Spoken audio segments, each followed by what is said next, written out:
Kenapa Nabi SAW menyuruh kita untuk perhatian khusus kepada para istri? Rasulullah SAW menjelaskan sebabnya. Kata Nabi SAW, fa innal mar'ata khuliqat min dhila. Karena wanita diciptakan dari tulang rusuk yang bengkok ya. Wa inna awajja syai'in fi dhila a'lahu. Dan yang paling bengkok dari tulang rusuk adalah yang paling atas ya. Kalau kita lihat tulang rusuk kan begini. Semakin di atas semakin apa? Kebengkokannya semakin meruncing, semakin bengkok. Semakin di bawah semakin tidak bengkok. Baik, ada khilaf di kalangan para ulama, apa makna fa innal mar'ata khuliqat min dhila? Sungguhnya wanita tercipta dari tulang rusuk. Ada dua pendapat secara umum. Pendapat pertama, pendapat jumhur ulama, bahwasanya wanita benar-benar tercipta dari tulang rusuk. Dan ini Rasulullah SAW sedang berbicara tentang wanita pertama, yaitu Hawa. Yaitu Hawa tercipta dari tulang rusuk Adam alaihissalam. Meskipun tidak ada hadis yang sahih khusus tentang ini, tapi ada isyarat dari ayat-ayat Al-Quran. Contoh, Allah Subhanahu wa taala berfirman, "Ya ayuhan nasu taqu rabbakumul ladzi khalaqakum min nafsin wahidah wa khalaqa minha zawjaha wa batha minhuma rijalan katsiran wa nisaa'a." Kata Allah Subhanahu wa taala, "Wahai manusia sekalian, bertakwalah kepada Rabb kalian yang telah menciptakan kalian dari satu jiwa, yaitu Adam alaihissalam." Allah telah menciptakan kalian seluruh manusia dari satu jiwa. Kemudian kata Allah, "Wa khalaqa minha zawjaha." Allah menciptakan dari satu jiwa tersebut istrinya, yaitu Hawa. Berarti Hawa diciptakan dari tubuh Nabi Adam alaihissalam. Dari bagian mana tidak dijelaskan dalam ayat Al-Quran, tetapi dijelaskan dalam hadis yang sedang kita baca. Ternyata dari bagian tulang rusuk apa? Adam. Contoh ayat yang lain kata Allah Subhanahu wa taala, "Huwallazi khalaqakum min nafsin wahidah wa ja'ala minha zawjaha liyaskuna ilaiha." Dialah Allah yang telah menciptakan kalian dari satu jiwa. Kemudian wa ja'ala minha zawjaha. Lantas Allah menciptakan dari jiwa tersebut pasangannya, itu Hawa. Liyaskuna ilaiha, agar dia tentram dengan istrinya tersebut. Dalam buku-buku tafsir disebutkan, meskipun tidak ada riwayat yang sahih, Adam sedang tidur ya, dan dia ingin punya teman, tiba-tiba tatkala dia bangun tidur sudah ada cewek di sampingnya. Siapa? Hawa ya. Jadi memang Allah ciptakan Hawa agar Adam tidak kesepian, agar dia bisa tentram bersama Hawa. Dan ayat seperti ini banyak. Ini pendapat pertama, pendapat jumhur ulama, benar-benar Hawa tercipta dari tulang rusuk.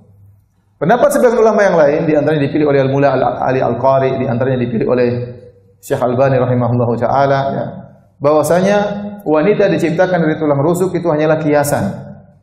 Bukan benar-benar diciptakan dari tulang rusuk. Kata mereka seperti firman Allah Subhanahu wa taala, "Khuliqal insanu min ajal." Sungguhnya manusia diciptakan dari ketergesaan. Ini adalah kiasan, maksudnya manusia suka tergesa-gesa. Kemudian juga dalam riwayat yang lain Nabi datangkan dengan lafal tasbih. Kata Nabi SAW, "Innal mar'ata kadhila." Sungguhnya wanita itu seperti tulang rusuk. Sehingga Syekh Albani rahimahullah berpendapat, dan juga ulama yang lain berpendapat bahwasanya wanita tidak diciptakan dari tulang rusuk secara zahirnya, tetapi ini hanyalah kiasan. Sebagian ulama menjamak keduanya seperti Lajnah Daimah ya, mengatakan bahwasanya benar-benar wanita diciptakan dari tulang rusuk sebagaimana dalam hadis, zahir hadis, dan asalnya kita menerima zahir hadis didukung oleh isyarat-isyarat dari ayat-ayat yang telah kita bacakan.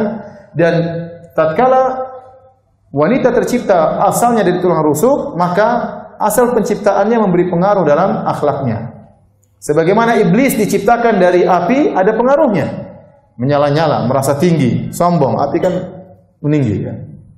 Maka ada kesombongan dari iblis karena terpengaruh dari asal penciptaannya. Maka demikian pula kata ulama Lajnah Daimah, kita menjamak, mengkompromikan dua pendapat ini, bahwasanya Hawa wanita terciptakan dari tulang rusuk dan ada pengaruh dalam apa? Akhlaknya, karena asal penciptanya dari tulang rusuk yang bengkok. Taib, kata Nabi SAW, "Fa innal mar'ata khuliqat min dhila." Sungguhnya wanita itu diciptakan dari tulang rusuk. Wa inna a'waja syai'in fi dhila a'lahu. Dan yang paling bengkok dari tulang rusuk adalah bagian atasnya. Apa maksudnya? Maka ada beberapa pendapat di kalangan para ulama. Di antaranya, sebagian ulama berpendapat bahwasanya yang dimaksud dengan bagian atasnya yang paling bengkok itu isyarat kepada bagian atas wanita, yaitu lisannya. Wanita itu lisannya bengkok. Kalau udah ngomong ya, tidak berhenti-berhenti. Cerewet. Jadi wanita banyak membuat dia masuk neraka gara-gara lisannya. Makanya dalam hadis kata Nabi sallallahu alaihi wasallam, Nabi sallallahu alaihi wasallam sedang khutbah Id, maka Rasulullah SAW maju kepada para wanita. Kata Nabi sallallahu alaihi wasallam, "Ya ma'syaral nisa, tasaddaqna fa innakunna aktsara hatabi jahannam." Wahai para wanita sekalian, hendaknya kalian bersedekah. Ya, karena kebanyakan kalian masuk neraka jahanam. Ada yang bertanya, "Lima ya Rasulullah?" Kok bisa ya Rasulullah? Kata Rasulullah sallallahu "Li'anna kunna takfurna al-ashir wa tukthirna al-la'nah." Karena kalian itu suka mengingkari kebaikan suami dan yang kedua suka mengumpat, suka melaknat. Dan ini benar ya. Banyak wanita, tidak semua tapi banyak ya, yang memiliki sifat ini, suka mengingkari kebaikan suami, lupa dengan kebaikan suami, dan yang kedua suka mengumpat. Suka tidak bisa menjaga lisan. Makanya Allah menyebutkan dalam surat Al-Hujurat, ya ayyuhalladzina amanu la yaskhar qaumun min qaumin asa ayyakunu khairan minhum. Wahai orang yang beriman, janganlah sebagian kalian mengejek sebagian yang lain, bisa jadi yang diejek lebih baik daripada yang mengejek. Kemudian Allah mengkhususkan para wanita, wala nisaun min nisa'in asa ayyakuna khairan minhunna. Jangan sebagian wanita mengejek sebagian yang lain, karena bisa jadi wanita yang diejek lebih baik daripada yang mengejek. Dan benar, para wanita itu banyak bahan yang bisa mereka jadikan bahan untuk bahan ejekan. Kalau mereka sedang berkumpul, nanti lihat ada sebagian ibu-ibu yang mungkin HP-nya lama, diejek. Itu ibu itu HP-nya jadul masih dipakai terus. Nanti lihat sebagian ibu-ibu mungkin bajunya enggak ganti berapa hari, diejek lagi. Enggak malu bajunya itu terus. Padahal ibu itu miskin misalnya. Apa saja bisa jadikan apa? Bahan ejekan. Nanti lihat dompetnya jelek, diejek lagi. Itu dompet jelek, dompet KW dipakai-pakai. Nanti dia kunjung ke rumahnya, dia ngejek lagi, itu rumah kotor, nggak perhatian anaknya, dia nggak mandi, ingusnya kemana-mana, jadi bahan ejekan. Nanti ketemu suaminya jelek. Jadi banyak sekali bahan dijadikan ejekan di kalangan para wanita. Laki-laki tidak begitu. Laki-laki kalau kumpul kita nggak ngejek-ngejekan. Kita ngobrol tentang dagang, tentang utang, tentang poligami, banyak yang dibahas. Jadi perempuan itu di antara yang bengkok apa? Lisannya. Pertama suka mengumpat. Yang kedua lupa dengan kebaikan suami. Ya.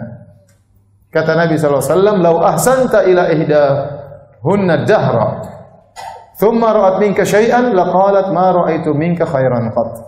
Seandainya salah seorang dari kalian berbuat kebaikan kepada salah seorang dari wanita setahun penuh, kemudian dia melihat engkau berbuat kesalahan, maka dia berkata, "Aku tidak pernah melihat kebaikan sama sekali darimu." Sebagian ibu-ibu seperti itu. Ya. Kalau suaminya sudah salah, dia lupa dengan kebaikan-kebaikan suaminya. Ngambek, marah-marah, ya. Kemudian banting pintu, ya. Ini bukan pengalaman pribadi ya, enggak, jangan salah sangka, ini pengalaman bersama ya. Subhanallah. Jadi seperti itu ya, lupa. Kadang-kadang kalau berbuat baik sama ibunya nanti marah-marah. "Kamu memang selalu bela ibumu, tidak pernah bela saya." Padahal baru sekali dia bela ibunya.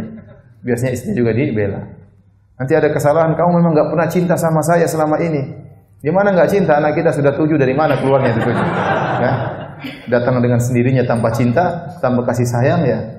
Dia lupa dibelikan emas, dibelikan ini, dibelikan anu. Sebagian wanita seperti itu, kalau sudah marah menggunakan kata-kata lafal umum seperti usul fikih ya.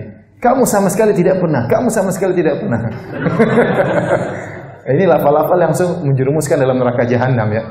Sama sekali, tidak pernah, ini bahaya. Kamu begini, sebagian wanita, masya Allah diberikan hafalan yang kuat. "Suami, kamu dulu begini, kamu pernah nampar saya, kamu pernah gini. Hafalannya kuat. Suami mengulangi, lupa dia, banyak kesibukan.